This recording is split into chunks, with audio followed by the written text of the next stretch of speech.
नमस्कार। नमस्कार। बेटा जी, आज हम आपके सामने एक नया चैप्टर पेश करने जा रहे हैं जो कि बीकॉम थर्ड ईयर में आता है, कॉस्टिंग के पेपर में।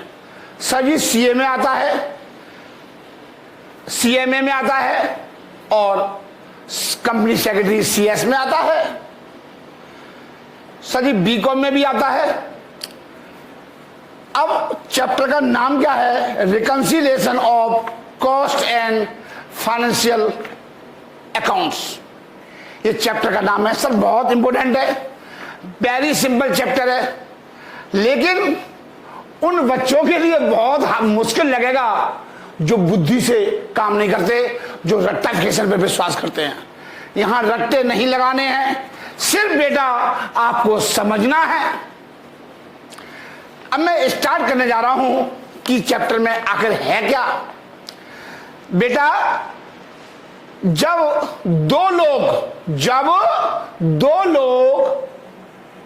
एक ही काम को अलग अलग जगह बैठकर कर रहे होते हैं और उन दोनों के काम के बीच में कुछ डिफरेंस आ जाता है, उस डिफरेंस जो आ जाता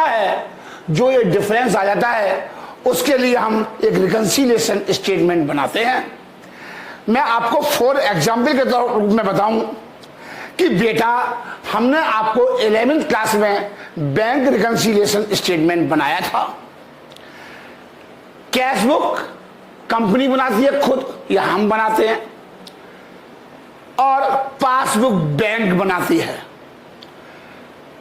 मुझे ग्राहक से एक चेक मिला और वही चेक मैं बैंक भेज दूंगा। 1 लाख रुपए का चेक मिला, मैं रिसीप्ट में लिखूंगा और बैंक क्रेडिट साइड में मेरी पासबुक में एंट्री कर देगी। सेम एंट्री 1 लाख रुपए की यहां भी हो गई और बैंक में भी हो गई, तो कोई डिफरेंस नहीं आया। तो सर जी इस डिफरेंस का कोई भी लेखा बैंक रिकंसिलिएशन स्टेटमेंट में नहीं होगा। सर जी एक चेक मिला 50,000 रुपए का रामलाल से। मेरी भोपाल की पार्टी थी, मैंने माल बेचा था रामलाल को, उधार माल बेचा था। अब रामलाल मुझे 50,000 रुपए दे रहे हैं। मैंने तुरंत अपनी कैश बुक में रिसीट साइड में डेबिट में नोट कर ली। मैंने कैश बुक का बैलेंस बढ़ा दिया। अब वो चेक मैंने अपने पियोन को बुलाया और पियोन जाकर के सेंट्रल बैंक में जमा कराया। 5 दिन के बाद मुझे पता लगा वो चेक बाउंस हो गया, डिसऑनर्ड हो गया। क्यों? कि सर जी रामलाल के अकाउंट में पैसे ही नहीं थे। तो मैंने तो अपने यहां कैश बुक में बैलेंस बढ़ा लिया, क्या बैंक में बढ़ा? आगे डिफरेंस 50,000 रुपए का। सर जी इसी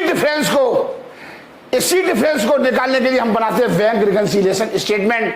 सर जी ये हर मंथली बनता है या एवरी मंथली बनता है, और इसी प्रकार से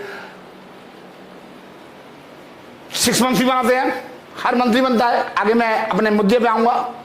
वहां पर क्या होता है आप समझ में आ गई? बीआरएस क्यों बनाया? जैसे एक और एग्जाम्पल बता दूं, आप रिमाइंड हो जाएगा आपका। हाँ जी गुरुजी ने बताया था हमको 11th क्लास में, अब तो काफी टाइम हो गया, भूल गए। बैंक ने मेरे को ब्याज दी। जब बैंक मेरे को ब्याज देगा तो एंट्री कहां हो गई होगी? पासबुक में, क्रेडिट में। बैंक ने अपने बैलेंस बढ़ा लिया, मुझे पता ही नहीं।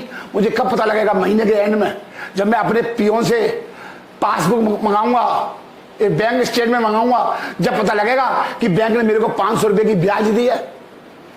इससे पहले तो पता ही लगेगा।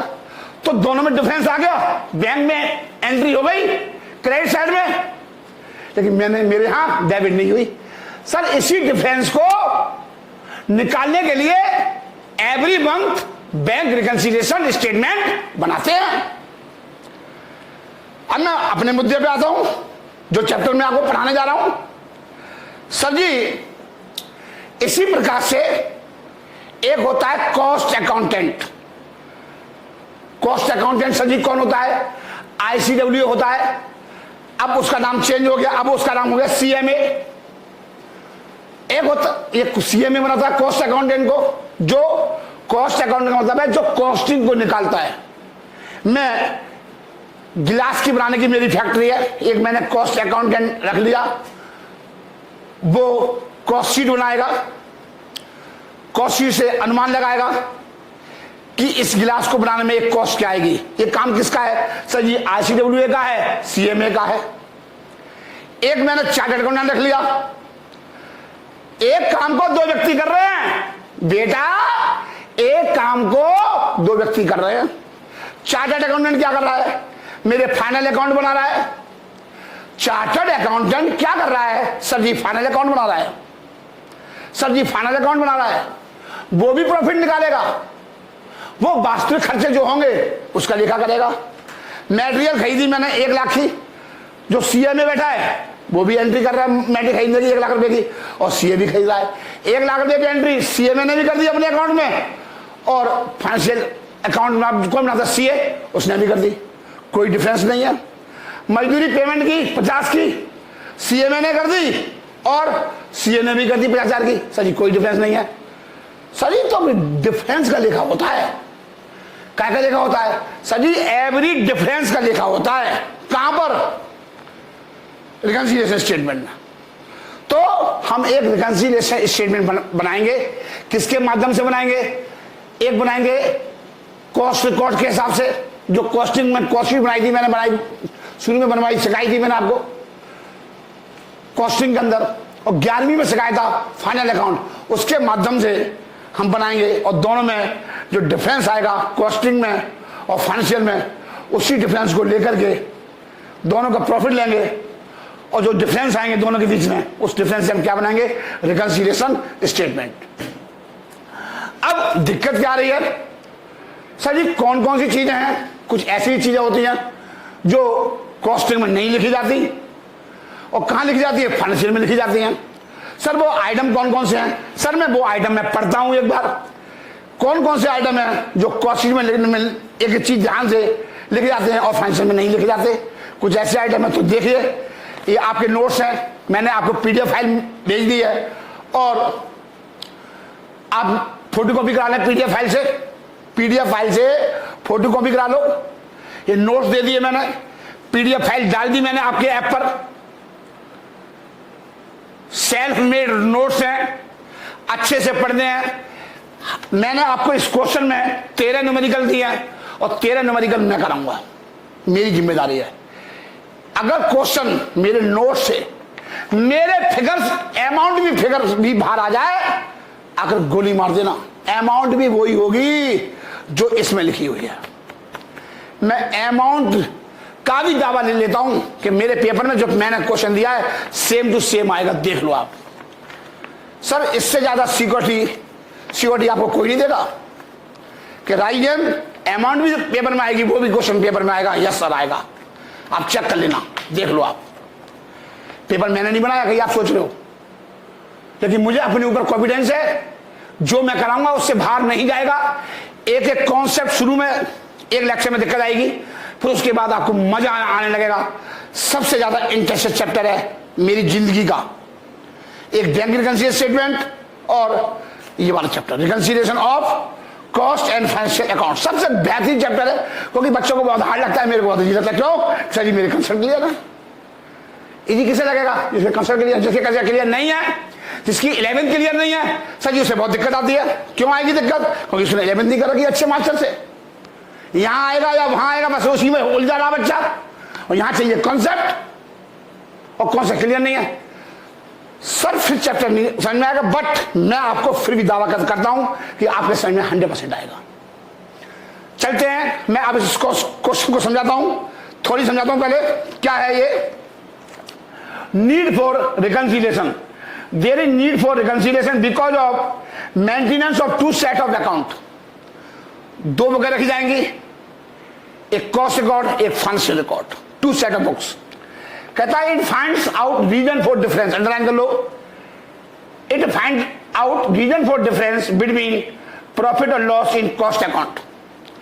जो कॉस्टिंग के हिसाब से जो आपने P&L अकाउंट बनाया उससे जो प्रॉफिट आएगा वो, एंड द प्रॉफिट और लॉस इन फाइनेंशियल अकाउंट, और फाइनेंशियल अकाउंट में जो प्रॉफिट आया वो उसके माध्यम से बनेगा। ये कहता है उसके डिफरेंस को देखना पड़ेगा कि ये दोनों में डिफरेंस क्यों आ रहा है। एक ही काम को दो व्यक्ति कर रहे हैं तो देखना पड़ेगा कि दोनों ने क्या क्या किया है।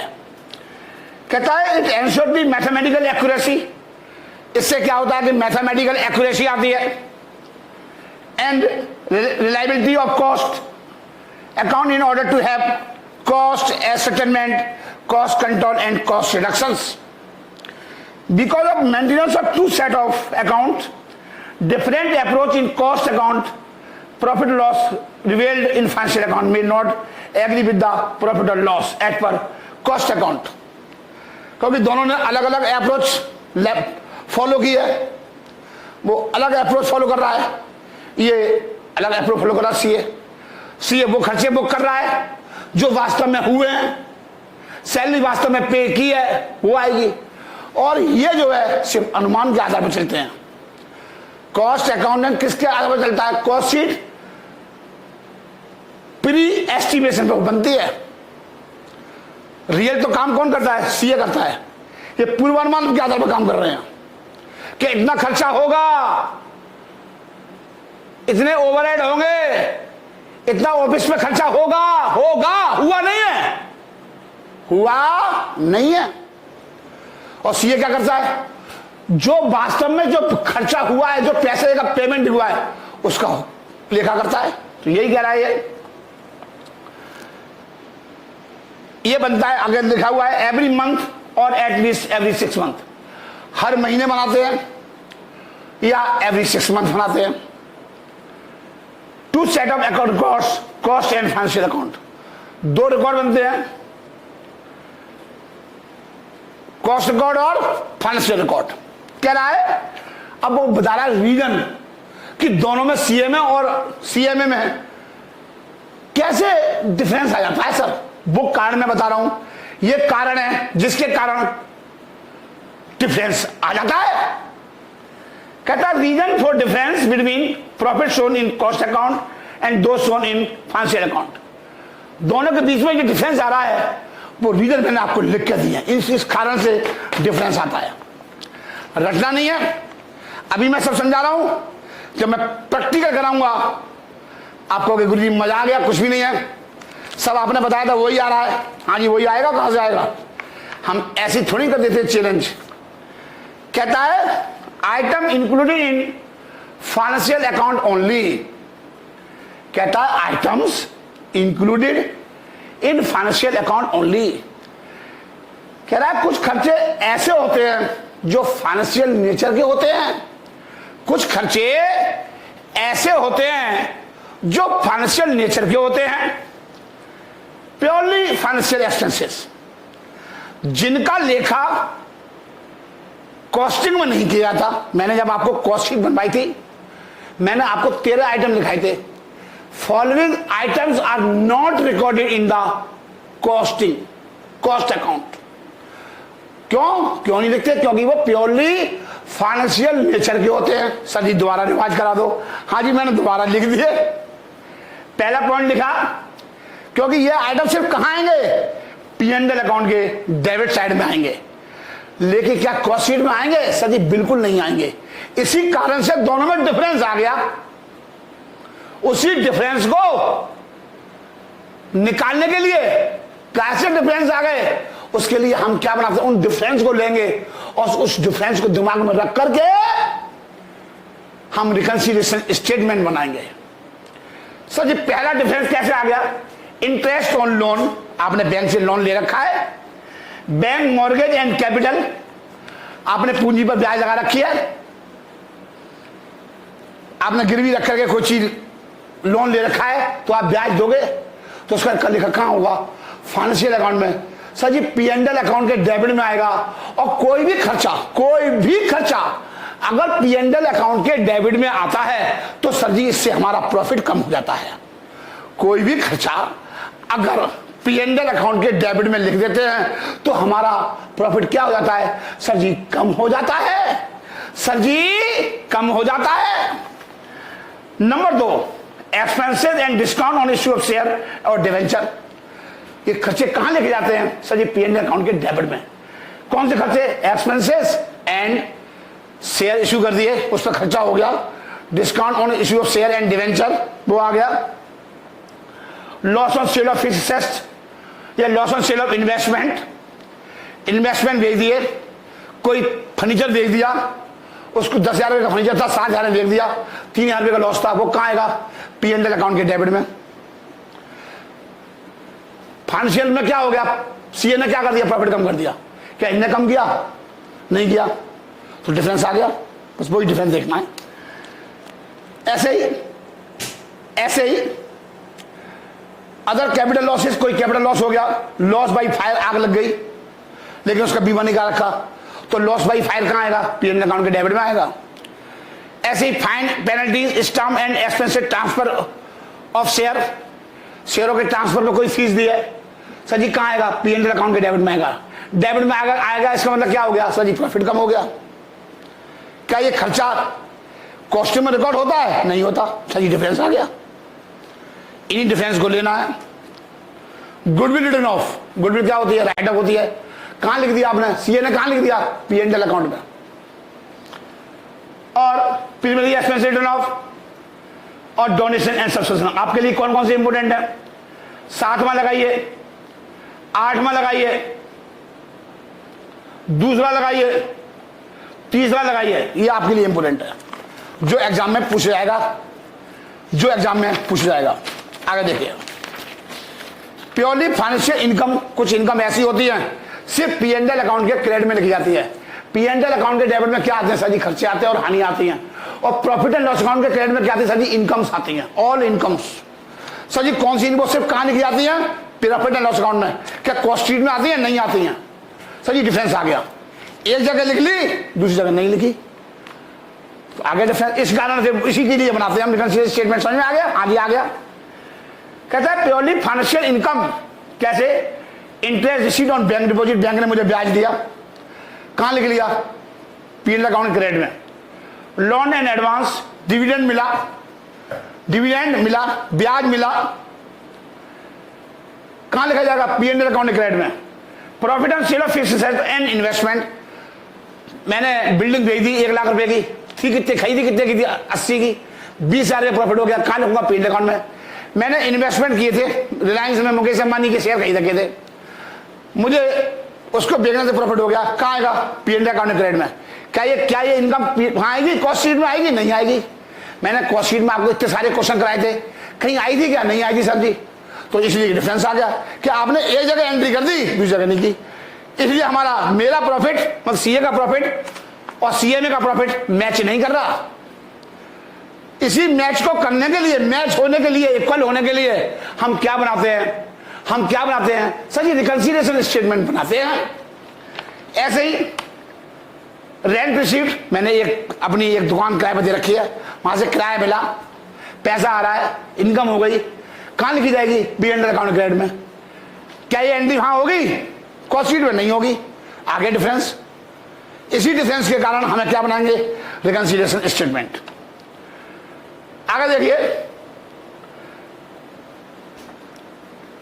एप्रोप्रिएशन ऑफ प्रॉफिट, कुछ प्रॉफिट का बंटवारा होता है, एप्रोप्रिएशन होता है। जैसे इनकम टैक्स पे कर दिया, कहां आएगा? पीएनएल अकाउंट के डेबिट में। पीएनएल के बाद बनता है पीएनएल एप्रोप्रिएशन अकाउंट। अल्टीमेटली मेरा प्रॉफिट कम हो जाता है, अल्टीमेटली क्या होता है? हमारा प्रॉफिट कम हो जाता है। इनकम टैक्स, डिविडेंड पे कर दिया, ट्रांसफर टू रिजर्व, कुछ रिजर्व में ट्रांसफर कर दिया। ये तीनों इंपोर्टेंट है, एग्जाम में आ सकते हैं। और प्योरली फाइनेंशियल इनकम में क्या चीज इंपोर्टेंट है? Second point dividend receipt important है, और 5वां पॉइंट बहुत इंपोर्टेंट है। बस समझना है, बाकी सब इंपोर्टेंट है जो एग्जाम में आ जाता है। एप्रोप्रिएशन ऑफ प्रॉफिट, ये कहां आएगा? पीएनएल अकाउंट डेबिट में आएगा। इनकम टैक्स आएगा, प्रॉफिट कम हो जाता है, डेबिट में लिखते हैं। डिविडेंड डेबिट में लिखाएंगे, डिविडेंड पे किया, खर्चा है। ट्रांसफर टू रिजर्व, हमने प्रॉफिट को बांट दिया, एप्रोप्रिएशन कर दिया, बंटवारा कर दिया प्रॉफिट का, कुछ पैसा रिजर्व में डाल दिया, कुछ सरकार को दे दिया, कुछ शेयर होल्डर को डिविडेंड के रूप में दे दिया, इसे बोलते हैं एप्रोप्रिएशन, मतलब प्रॉफिट का बंटवारा। सच कहता है item include in cost account. कुछ आइटम ऐसे होते हैं जो सीए नहीं लिखता, लेकिन कौन लिखता है? सीए में। सीए में बैठे हैं भाई साहब ये, और सीए बैठे हैं ये, दोनों अलग अलग जगह बैठे हुए हैं। ये अपना काम करेगा, ये अपना काम, पता नहीं किसी को महीने के एंड में पता लगेगा या 6 महीने में पता लगेगा कि दोनों का प्रॉफिट एक क्यों सेम क्यों नहीं आ रहा। काम तो एक्सपर्ट का कर रहे हैं। काम किसका कर रहे हैं? एक्सपर्ट। एक्सपर्ट क्या बनवाता है? बोतल बनवाता है, बोतल। काम किसका हो रहा है? एक्सपर्ट का। एक्सपर्ट जो है बोतल का मैन्युफैक्चरिंग करता है। उसके लिए मैंने सीए वो रख रखा, सीए में आईसीडब्ल्यू रख रखा, सी चार्टर अकाउंटेंट। सीए में क्या बनाएगा? कॉस्ट शीट, सीए में आईसीडब्ल्यू, और सीए क्या बनाएगा? Final account, trading account, PNL account और बिल बनाएगा। वो अलग बैठा है, वो अलग जगह बैठा है।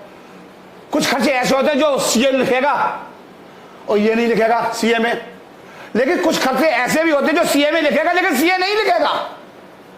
सर इसके कारण डिफरेंस आ गया। सर जी इसके कारण क्या आ गया? डिफरेंस आ गया।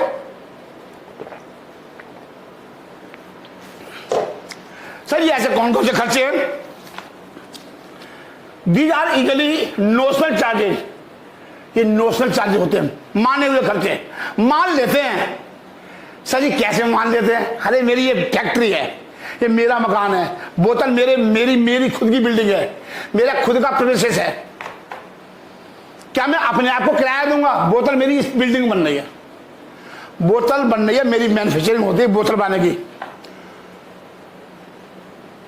अरे बताओ क्या मैं अपने आप को किराया दूंगा? लेकिन मैं फिर भी खर्चे, तो मैं ये मान लेता हूं अगर मैंने ये फैक्ट्री किराए पे ली होती तो मैंने ये खर्चा पेमेंट किया होता, लेकिन दिया नहीं है, मान लिया।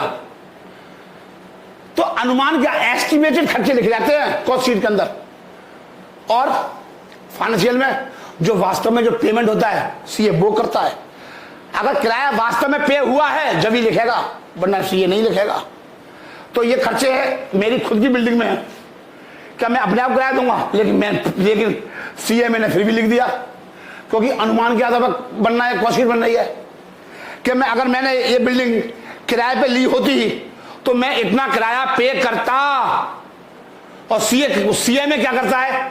आईसीडब्ल्यू क्या करता है? अपने प्रॉफिट को कम कर देता है, इसे खर्चा मान लेता है। वही कह रहा देखो, interest on capital as notional figure though not incurred. भाई साहब मैंने 20 लाख रुपए लगाए, मैंने अपने पास से लगाए, मैंने बैंक से लोन तो नहीं लिया। अगर बैंक से लोन लिया होता और उस पर ब्याज दिया होता तो उसकी एंट्री कौन करता? सीए करता। लेकिन मैंने ब्याज दिया, मैंने पैसे लगाए 20 लाख रुपए, और सीएमए ने क्या किया? 10% से ब्याज से लगा दिया, 2 लाख ब्याज डाल दिया, खर्चा डाल दिया, प्रॉफिट कम कर लिया, जबकि वो इनकर्ड नहीं हुआ। तो इसलिए बोलते हैं नोशनल एक्सपेंसेस। क्या बोलते हैं? इंपुटेड कॉस्ट बोलते हैं। Salary of owner manager eight notional figure though not incurred. एक बात है, मैं मालिक हूं, बैठा हूं घूमने वाली कुर्सी पर, ओनर हूं, क्या मैं अपने आप को सैलरी दूंगा? लेकिन सीएमए ने डाल दी, जब भी ये खर्चा नहीं है, कहता है दो नॉट इनकर्ड, किसी को पेमेंट नहीं किया मैंने। क्या सैलरी किसी को पेमेंट की? मेरे ऊपर हुआ है, लेकिन खर्चा के रूप में डाल दिया। वो ये सोचता है सीएमए अगर राजीव जैन की जगह कोई और व्यक्ति रखा होता तो पेमेंट तो करना पड़ता। तो उसने एक नोशनल खर्चा मान लिया उसने, जबकि वो नोशनल एक्सपेंस क्या होते हैं? वो खर्चे हुए नहीं, लेकिन अनुमान के आधार पर उसने खर्चे डाल दिए। ऐसे ही notional rent of own building बताया मैंने अभी आपको। Notional depreciation on the asset fully depreciate for which book value is nil. मतलब एक ऐसी मशीन जिसपे पूरी ह्रास कट चुकी है, लेकिन फिर भी डाल दी। सीए क्या करता है? जब वास्तव में ह्रास कटेगी, मशीन यूज होगी, डेप्रिसिएट असेस्ट होगी, जब ही लिखी जाएगी पीएनएल अकाउंट में। जब भी मेरा प्रॉफिट कम होगा, सीए जब प्रॉफिट कम करेगा। लेकिन वो क्या कर रहा है? Notional depreciation on the assets fully depreciated, मतलब वो जिसमें पूरी तरह से हिरास लग चुकी है लेकिन उसने फिर भी डाल दी। For which book value is nil, जिसकी बुक वैल्यू क्या है, नील है, लेकिन उसने फिर भी डाल दी। समझ में आ रही है? तो ये सब चीज खर्चे कहां लेके जाएंगे, कॉस्टिंग में। आगे देखिए, अंडर और over adjustment of overhead if transfer to next year account. ये जब समझ में आएंगे जब मैं न्यूमेरिकल कराऊंगा। मैं आगे चल रहा हूं। Different basis of stock valuation, stock का वैल्यूएशन जो सीए होता है वो काय पे करता है, कॉस्ट प्राइस और market price which ever is less. और सीए में किस पे करता है, आईसीडब्ल्यू है।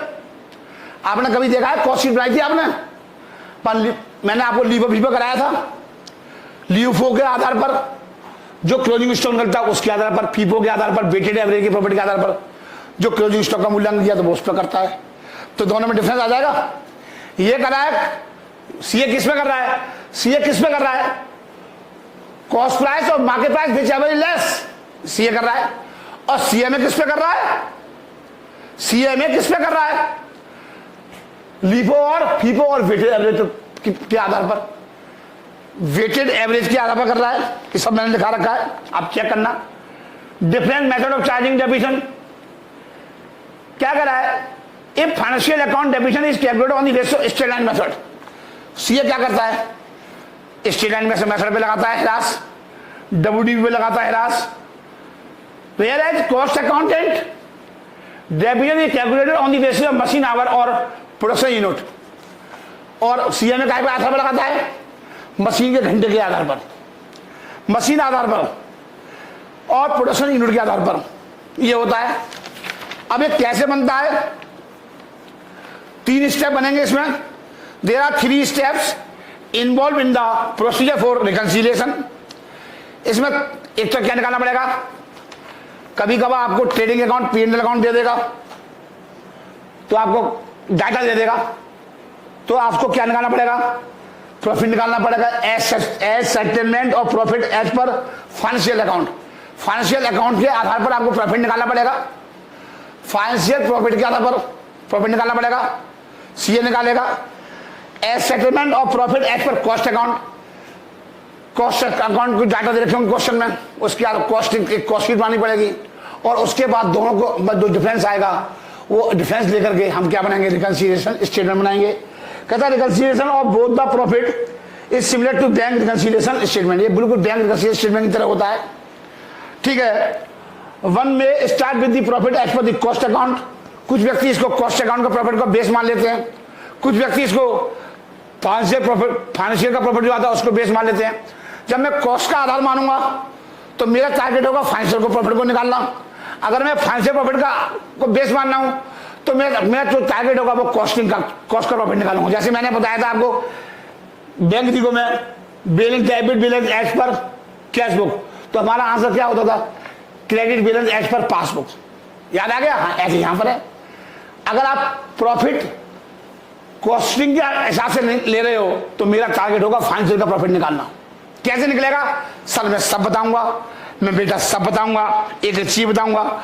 नीचे आपको नोट्स में एक फॉर्मेट दे रखा है, सर ये ऐसे बनेगा, profit as per cost account, profit as per cost account. ये तो सभी समझ में आएंगे जब आप न्यूमेरिकल कराओगे। ये तो एक रटने वाली बात नहीं है, ये सब समझने वाली बात है।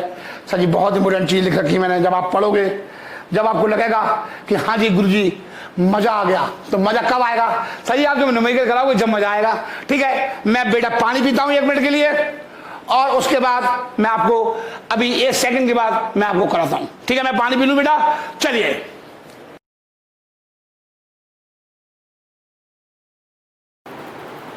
चलिए बेटा, जब दो लोग एक जैसा डाटा रिकॉर्ड करते हैं, एक जैसा डाटा रिकॉर्ड करते हैं, बताया था मैंने आपको, अभी समझाया था, तो उनका आंसर सेम आना चाहिए।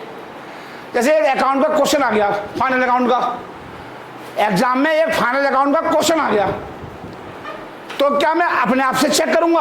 अबे मैं सामने वाले तो बच्चे से पूछूंगा कि भाई बैलेंस शीट क्या आ रही है? कभी आंसर अपने आप से चेक नहीं होता, किसी दूसरे से जो पूछ जाता है।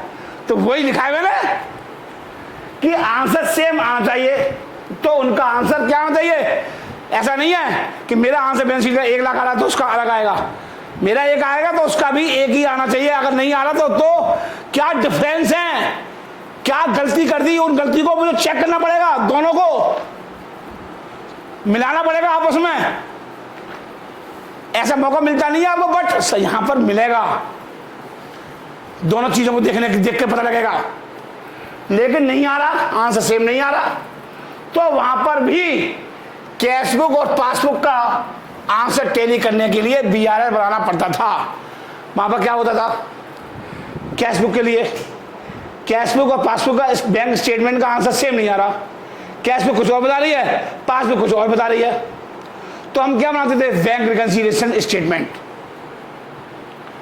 तो यहां पर भी ऐसे, यहां पर भी फाइनेंशियल अकाउंटिंग और कॉस्ट अकाउंटिंग को रिकंसाइल करने के लिए एक रिकंसिलिएशन स्टेटमेंट बनाते हैं। यह स्टेटमेंट बिल्कुल वैसे ही बनेगी जैसे आपने बीआरएस बनाई थी, जैसे आपने बैंक रिकंसिलिएशन स्टेटमेंट बनाई थी। कॉन्सेप्ट सेम रहेगा बीआरएस का और इसका। क्या करना होगा? हमें यहां यह देखना होगा कि कौन कौन से ट्रांजैक्शन डिफरेंस क्रिएट करते हैं, कौन कौन से ट्रांजैक्शन डिफरेंस क्रिएट करते हैं। समझ में आ गया बेटा? चलिए अब हम आगे चलते हैं। ये उतार लो बेटा, एक मिनट इसको जूम कर दो। चलिए बिल्कुल बच्चे उतार लो आप, बिल्कुल बहुत बढ़िया। ऑलवेज रिमेंबर, हमेशा दिमाग में रखना है। सर जी क्या रखना है? फाइनेंशियल अकाउंटिंग में हमेशा एक्चुअल डाटा डाला जाता है। For example actual rent, actual salary, actual wages, office के खर्चे जो वास्तव में पे किए हैं वो आते हैं फाइनेंशियल अकाउंटिंग में, जो वास्तव में हमने भुगतान किए हैं, जो वास्तव में पेमेंट किया है कैश में, वो आता है फाइनेंशियल में। लेकिन कॉस्टिंग में काम होने से पहले ही खर्चे डाले जाते हैं, काम होने से पहले ही खर्चे डाले जाते हैं। अर्थात काम बाद में करेंगे, पहले कॉस्ट शीट बनाते हैं अनुमान के आधार पर कि इतने का मटेरियल आएगा, इतनी मजदूरी दी जाएगी, इतने डायरेक्ट एक्सपेंसेस होंगे, इतने फैक्ट्री के खर्चे आएंगे, इतने ऑफिस पे खर्चे आएंगे, इतने सेलिंग पे खर्चे आएंगे। अनुमान लगा लेते हैं, अनुमान लगा लेते हैं। आगे लिखा है मैंने, अंदाजे से बनती है कॉस्ट शीट। कॉस्ट शीट कैसे बनती है? अंदाजे से बनती है कॉस्ट शीट, अर्थात अंदाजा एस्टिमेशन से बनती है कॉस्ट शीट। आगे दिखाया मेन कॉन्सेप्ट है इस चैप्टर का, बस ये दिमाग में रखना है। जिस बच्चे ने ये दिमाग में रख लिया, सर जी चैप्टर 11 नंबर जेब में, 11 नंबर जेब में। सर जी क्या? ज्यादा खर्चे कम प्रॉफिट। जो ज्यादा खर्चा करेगा प्रॉफिट कम होगा, ये कंसेप्ट है अकाउंट्स का, मेन कंसेप्ट है। जितने खर्चे पी एंड अकाउंट के डेबिट में डाल दोगे, प्रॉफिट क्या हो जाएगा? सर जी कम आता जाएगा। ज्यादा खर्चे कम प्रॉफिट, कम खर्चा ज्यादा प्रॉफिट। कम खर्चा करोगे ज्यादा प्रॉफिट होगा। फिर आगे मैंने और लिखा दिया, जो ज्यादा खर्चा करेंगे उसका प्रॉफिट उतना ही कम हो जाएगा। लीजिए मैं हट गया, मैं उतार लीजिए, हट गया मैं, आप बिल्कुल उतार लीजिए, मैं ही खड़ा हूं, आप उतार लीजिए। चलिए बेटा, मैं आपको रिकंसिलिएशन स्टेटमेंट का कॉन्सेप्ट समझाने जा रहा हूं, न्यूमेरिकल, जिसका आप इंतजार कर रहे थे। मैंने पौन घंटा आपका सिर्फ थ्योरी समझाने में समझा दिया कि कैसे होगा, लेकिन वो सब आपके लिए वो बेस्ट ऑफ बर्बाद था। लेकिन मेरे हिसाब से जब तक वो नहीं समझाता तो आपके समझ में ये नहीं आएगा। सर जी पूरा बेस वही है थ्योरी जो मैंने आपको अभी समझाया था, लेकिन मैंने इसी जल्दी कराया था क्योंकि हमारा दिमाग न्यूमेरिकल में होता है। उन बच्चे सो जाते हैं थ्योरी सुनते कि ये क्या पढ़ा रहा है मास्टर, लेकिन पूरा बेस वही था जो मैंने आपको समझाया था। चलिए मैं चलता हूं। देखिए, ये कॉस्ट रिकॉर्ड है, ये फाइनेंशियल रिकॉर्ड है। आपको पता है, ये और बता दूं, ये कौन बनाता है? ये सीएमए बनाता है। और सर जी इसे कौन बनाता है? इसे बनाता है सीए, चार्टर्ड अकाउंटेंट। मेरी बोतल बनना शुरू हो गई, मटेरियल लगी सर 2 लाख रुपए की। मैंने 2 लाख रुपए की मटेरियल लगाई और ICWA CMA 2 लाख रुपए बुक कर रहा है अपने यहाँ मजदूरी के। और फाइनेंशियल वाले जो चार्टर्ड अकाउंटेंट साहब हैं वो भी कह रहे हैं कि जी मटेरियल 2 लाख रुपए की वास्तव में आई, वास्तव में मटेरियल लगी। इनने अनुमान लगाया 2 लाख की लगेगी, वास्तव में 2 लाख रुपए की लगी। पूर्वानुमान हमेशा सही नहीं होते, लेकिन यहां सही बैठ गए। क्या कोई डिफरेंस आया? क्या इनके बीच में दोनों में कोई डिफरेंस आया? नहीं आया। तो सर जी कोई भी लेखा नहीं होगा, सिर्फ डिफरेंस का लेखा होता है।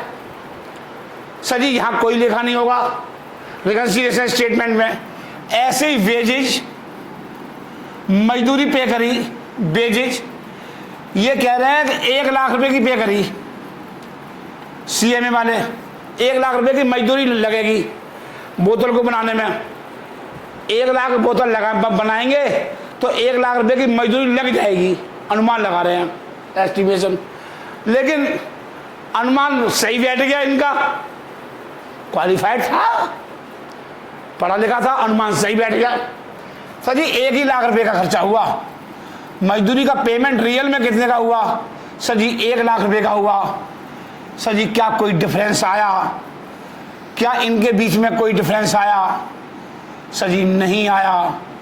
क्या इसके बीच में कोई डिफरेंस आया? सर जी नहीं आया। तो उसका लेखा यहां पर नहीं होगा, सर डिफरेंस का लेखा होगा।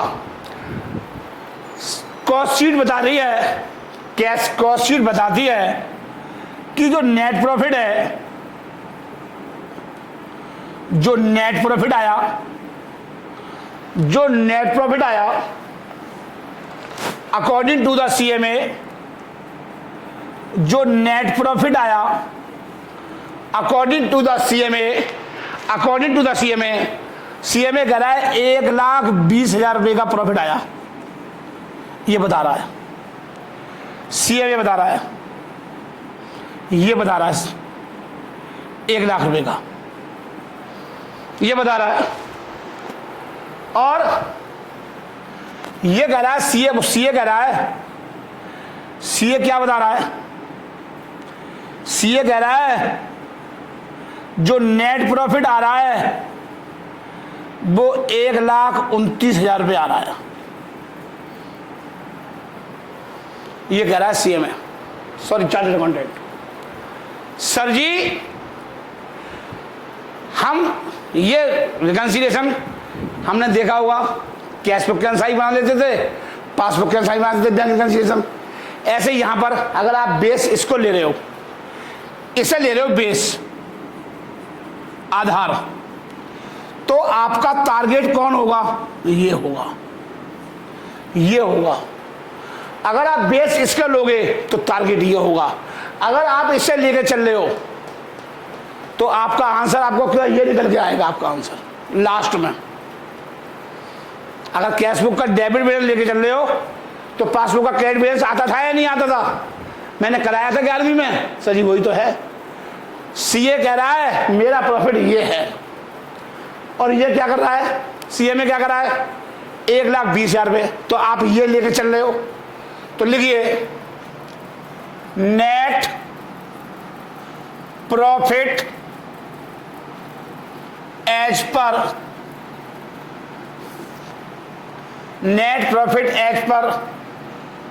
कॉस्ट अकाउंटेंट,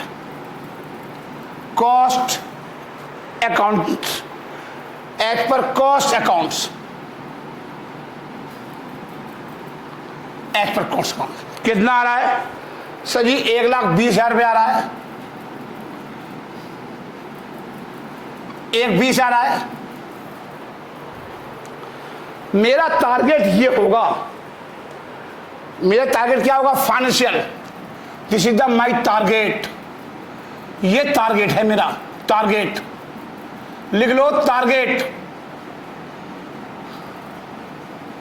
जब मैं कॉस्टिंग का प्रॉफिट लेकर चलूंगा तो मुझे किसे फॉलो करना है? इसे फॉलो करना है। फॉलो का समझ में आ गया? हाँ सर, अरे अब आया। बस आपने एक वर्ड बोलते ही आप फॉलो करते जाओ, उसके पीछे चलते जाओ, चलते जाओ। सर, आपका गोल एक दिन जरूर मिल जाएगा, ये मेरा दावा है। आप गलत वे में मत जाना, सही वे में जाना, जब ही मिले वो गोल हासिल होगा। आप किसी चीज को हासिल करना चाहते हो, आप किसे हासिल करना चाहते हो? सर जी, इसे हासिल करना चाहते हो तो आपको इसे फॉलो करना पड़ेगा, आपको इसे फॉलो करना पड़ेगा। जब आप ये बेस ले चल रहे हो, मैंने बताया था क्वेश्चन क्या, मैं अपने आप से आंसर, मैंने आंसर निकाला तो मैं सामने वाले से तो पूछूंगा, हाँ भी तेरा आंसर क्या आया? तो जो आंसर वो आएगा वो निकालना, मुझे ये निकालना है। अपने आप से थोड़ी पूछूंगा आंसर, क्या अपने आप आपका प्रॉफिट निकालूंगा? इसे फॉलो करना है। तो दिस इज माई टारगेट, ये है मेरा टारगेट, ये है टारगेट, इसे बोलते टारगेट। चलिए, दिस इज माई टारगेट, मैंने लिख दिया टारगेट। अब हम चलते हैं, कॉन्सेप्ट चलते हैं। लिखिए फैक्ट्री ओवरहेड, लिखो बेटा फैक्ट्री ओवरहेड।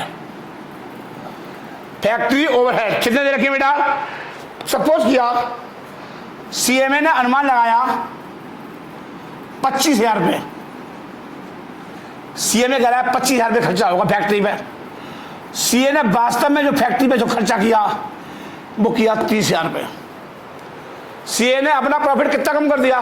पीएनएल अकाउंट में कितने लिख दिए? फैक्ट्री एक्सपेंस के नाम से 30,000 रुपये। प्रॉफिट कितना कम हो गया? 30,000 से। इन्होंने अपना प्रॉफिट कितना कम किया? 25 से। हमारा टारगेट क्या है? ये टारगेट है मेरा, ये निकालना मुझे। जो सीए का प्रॉफिट आएगा मुझे वही प्रॉफिट लेकर आना अपना। अपना मतलब मैं सीए में मान लो अपने आप को, मैं कौन हूं? CMA ICWA। मुझे किसे फॉलो करना है? सीए को। मुझे किसे फॉलो करना है? सीए को। सीए ने पीएनएल अकाउंट में कितना प्रॉफिट कम किया? 30। मैंने कितना किया? 25। ज्यादा प्रॉफिट कम कर लिया 5,000 से। सीए ने ज्यादा प्रॉफिट कम कर लिया 5,000 से, ज्यादा प्रॉफिट कम कर लिया सीए ने। देखो आप, सीए ने क्या कर दिया? 5,000 से ज्यादा प्रॉफिट कम कर लिया 5,000 से। हमने कितना किया? 25। तो मुझे सीए के बराबर आना है। तो अगर मैं यहां पर इसमें 5,000 रुपये प्रॉफिट और कम कर लूं तो मेरा आंसर मिल जाएगा? इससे नहीं मिलेगा? हाँ जी मिल जाएगा। मुझे अपना मुझे मैं हूं ये ICWA, मुझे अपना आंसर ये लाना है। मेरा आंसर ये कब आएगा? जब मैं 5,000 रुपये एक 20 में से और कम कर दूं। सीए ने कितना प्रॉफिट कम किया? 30,000। तो मैं भी तो 30 करूंगा। मुझे किसे फॉलो करना है? सीए को। जो सीए ने करना है वही मुझे करना है। सीए ने क्या किया? सर जी अपना प्रॉफिट 30,000 से कम कर लिया। तो मैंने कितना किया? 25। तो मैं 5,000 से और कम कर लूं जब भी तो मेरा आंसर ये आएगा। हाँ जी बिल्कुल सही कह रहे हो। तो 5,000 से मुझे अपना प्रॉफिट क्या करना पड़ेगा? माइनस करना पड़ेगा। मुझे 5,000 से अपना प्रॉफिट सर जी कम करना पड़ेगा, सर जी कम करना पड़ेगा। लिख लीजिए less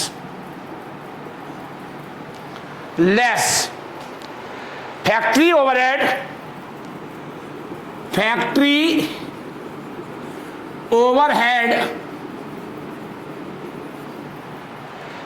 overhead under charge, under charged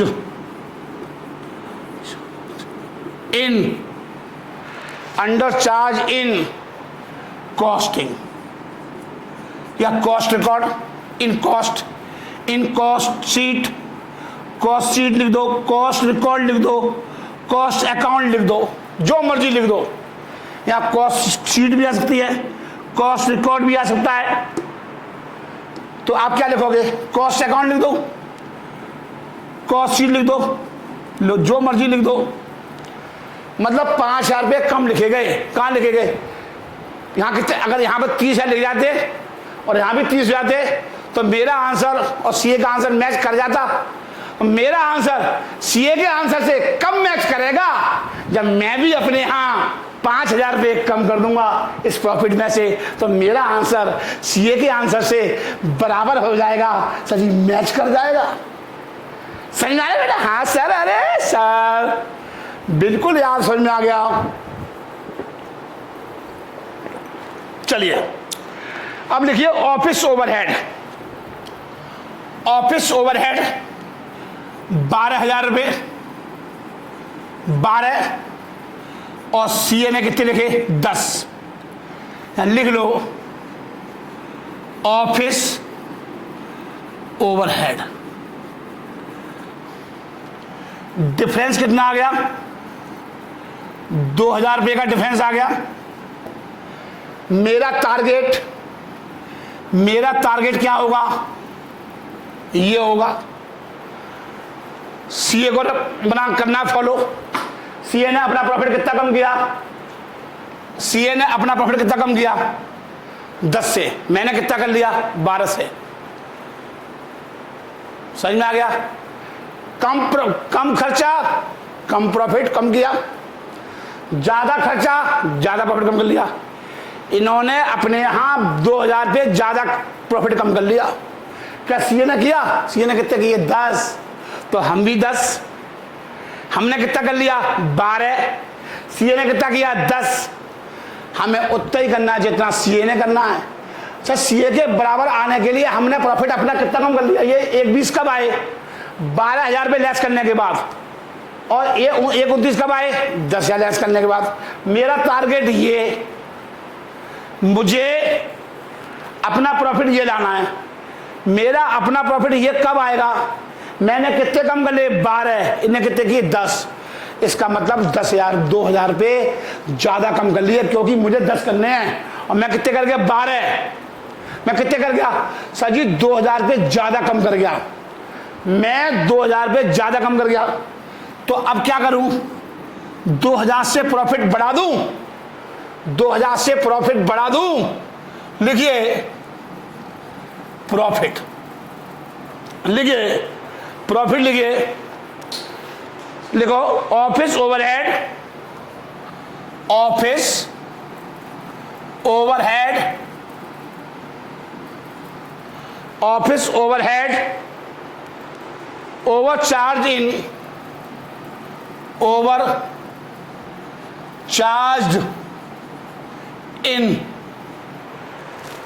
in costing या कॉस्ट रिकॉर्ड या कॉस्ट शीट, इन कॉस्ट शीट। कॉस्ट रिकॉर्ड लिख सकते हो आप, कॉस्ट अकाउंट लिख सकते हो। सर जी 36 तरीके हैं। राजीव जैन अपने आप में ही एक तरीका है। मैं कुछ भी लिखता हूं, तू भी कुछ भी लिख दे, एक ही बात है। सबका मतलब एक, सबका मतलब एक, सब एक है। ईश्वर अल्लाह तेरे नाम सबको दे सन्मति भगवान। तो यहां पर एक ही बात है सबकी। चलिए मैं आगे चलता हूं बेटा। कितनी अमाउंट है? सर 2,000 रुपये। हम एक साथ ऐड कर देंगे, हम एक साथ ऐड कर देंगे। चलिए मतलब कोई भी इंसान ज्यादा कम खर्चा करेगा, कोई भी इंसान कम खर्चा करेगा तो उसका प्रॉफिट बढ़ेगा। सिंपल सी बात है। कम खर्चा ज्यादा प्रॉफिट। लिखाया था ना अभी आपको? लिखाया था। हाँ जी, सब लिखाते हो आप, हम भूल जाते हैं। अरे आपको हिंदी में इसलिए लिखाया जाता है क्योंकि जब अंग्रेज का बच्चा जब रोता है ना, तो बेटा वो अंग्रेजी में नहीं रोता, हिंदी में ही रोता है, आंसू उसके हिंदी में ही निकलते हैं। इसलिए हमारी मातृभाषा क्या है? हिंदी। इसलिए मैं कॉन्सेप्ट आपको हिंदी में दिखा देता हूं, जल्दी समझ में आते हैं। आप सोचते होंगे सर कुछ बैठे होंगे हमारी क्लास में अंग्रेज बैठे होंगे, अरे गुरुजी तो हिंदी में लिखा रहे हैं, पेपर में तो अंग्रेजी में, हाँ बहुत, तू बहुत अंग्रेज का बच्चा है ना, तू हिंदी में लिखा रहे हैं, बहुत अंग्रेजी तेरे को आती है, ज्यादा कहानी सुना रहे हो, ज्यादा पढ़ा रहे हैं ना, ज्यादा तभी तो ज्यादा बातें बना रहे हो। एक दो लाइनें नहीं लिखी जाती इंग्लिश में। हाँ चलिए आगे देखिए, एक होता है notional rent. Notional rent, notional rent क्या होता है? मेरे पास एक बिल्डिंग है बेटा, मेरे पास क्या है बेटा? मेरे पास बिल्डिंग है, प्रीमिसेस, जिसमें मेरी फैक्ट्री चल रही है, जिसमें मेरी फैक्ट्री चल रही है। तो क्या मैं अपने आप को खुद को पेमेंट करूंगा? सीए ने तो कोई भी नहीं लिखा, सीए ने लिखा ही नहीं यहां पर, जब कोई पेमेंट ही नहीं गया। सीए तो जब लिखेगा जब उसको वास्तव में पैसा पेमेंट किया जाएगा, लेकिन यहां पेमेंट किया नहीं, सर जी किया नहीं, लेकिन नोशनल रेंट मान लिया बिल्डिंग जिसमें हमारी फैक्ट्री चल रही थी। सीए ने क्या कर दिया? सीए ने सर जी कोई भी खर्चा नहीं लिखा, सीए ने सर जी कोई भी खर्चा नहीं लिखा। इसका मतलब है खर्चा किसने रिकॉर्ड कर दिया? सर जी इसने कर दिया, इनने कोई खर्चा ही रिकॉर्ड नहीं किया। डिफरेंस कितना आ गया? सर जी 5,000 रुपये आ गया। इनने अपना प्रॉफिट कितने कम कर लिया? 5,000 से, इनने कोई प्रॉफिट कम नहीं किया, लिखा ही नहीं। नो खर्चा मोर प्रॉफिट, नो खर्चा मोर प्रॉफिट, खर्चा प्रॉफिट कम हो जाएगा। इन्होंने प्रॉफिट क्या कर लिया? 5,000 से प्रॉफिट कम कर लिया। क्या इनने किया? मुझे तो मेरा target this target, this is my target. इनने प्रॉफिट कम नहीं किया तो हम भी नहीं करेंगे। हमने क्या कर दिया? अपना प्रॉफिट कम कर दिया, माइनस कर दिया। अब क्या करें? प्रॉफिट को बढ़ाएंगे, जब तो इनके बराबर आएगा। तो सर जी प्रॉफिट क्या करेंगे? सर जी बढ़ा दो, 5,000 से प्रॉफिट बढ़ा दो। लिख लो, लिख लो, notional rent, notional rent recorded in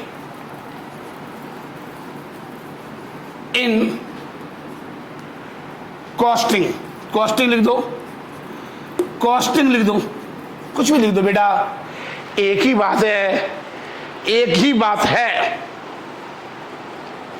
चलिए अब जैसे कुछ खर्चे ऐसे होते हैं, जैसे बताया था मैंने डिविडेंड मिला, डिविडेंड रिसीप्ट, डिविडेंड रिसीप्ट, क्या ये फाइनेंशियल एक्सपेंसेस है? क्या ये? सर जी फाइनेंशियल एक्सपेंसेस है, और इसको P&L अकाउंट के कहां लिखा जाता है? सर जी क्रेडिट में लिखा जाता है। P&L अकाउंट के कहां लिखा जाता है? सर जी क्रेडिट में लिखा जाता है। इसका मतलब है प्रॉफिट क्या हो गया? 60,000 से प्रॉफिट बढ़ा दिया। क्या इन्होंने लिखा? नहीं लिखा, यहां तो एंट्री नहीं होती, या तो फाइनेंशियल अकाउंट, फाइनेंशियल रिकॉर्ड का लिखा ही नहीं होता, इन्होंने लिखा ही नहीं। प्रॉफिट कहां पर बढ़ गया? सर जी सीए ने प्रॉफिट क्या कर दिया? बढ़ा दिया। मेरा टारगेट क्या है? ये क्या मैंने बढ़ाया? नहीं बढ़ाया, तो क्या करूं? बढ़ा दूं, जब भी तो बराबर आएगा। मेरा आंसर इसके आंसर के बराबर कब आएगा? इनने क्या कर दिया? प्लस। P&L अकाउंट के कहां लिख दिया? क्रेडिट में। कोई भी चीज क्रेडिट में लिखने से क्या हो जाता है? सर जी प्रॉफिट बढ़ जाता है। तो इन्होंने क्या किया? 60,000 रुपये से प्रॉफिट क्या कर दिया? सर जी बढ़ा दिया, प्रॉफिट बढ़ा दिया। टारगेट फाइनेंशियल, सीए ने क्या कर दिया? प्रॉफिट बढ़ा दिया। मैं क्या करूं? सर जी मैं भी बढ़ा दूं, मेरा आंसर सीए के आंसर से मैच कर जाएगा। जिसको मैं फॉलो कर रहा हूं वो मेरे को हासिल हो जाएगा, वो मेरे को हासिल हो जाएगा। चेहरे की मुस्कान देख करके मैं समझ रहा हूं। समझ आ गई बेटा? हाँ जी। तो मैं प्रॉफिट को क्या करूंगा सर जी? बढ़ाऊंगा 7,000 से। 7,000 से प्रॉफिट बढ़ाऊंगा सर। सर जी बढ़ा दो, सर जी बढ़ा दो। Dividend received, dividend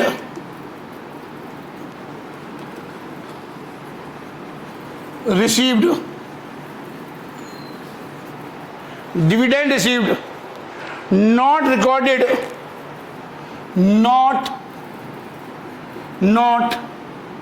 recorded, not recorded, not recorded in, not recorded in, not recorded in cost sheet।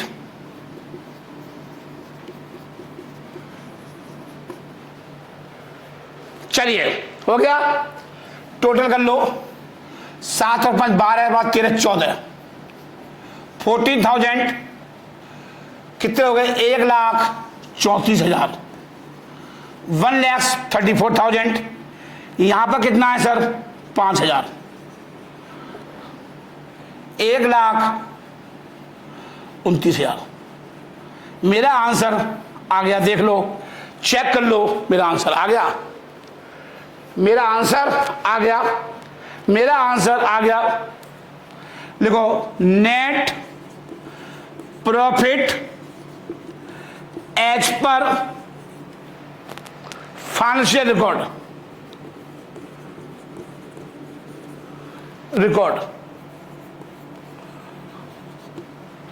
मेरा आंसर देखिए मैच कर गया बेटो।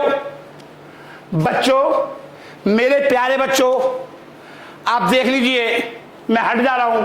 आप जूम करने के लिए इस समय मिल जाएगा। देखिए, आपकी क्लास यहीं एंड हो जाएगी। नमस्ते। अपना ध्यान रखिए, घर पर रहिए, सुरक्षित रहिए। मैं हट जाता हूं पहले पूरी स्क्रीन से और आप बाद में जूम कर लेना। लेकिन हट गया मैं।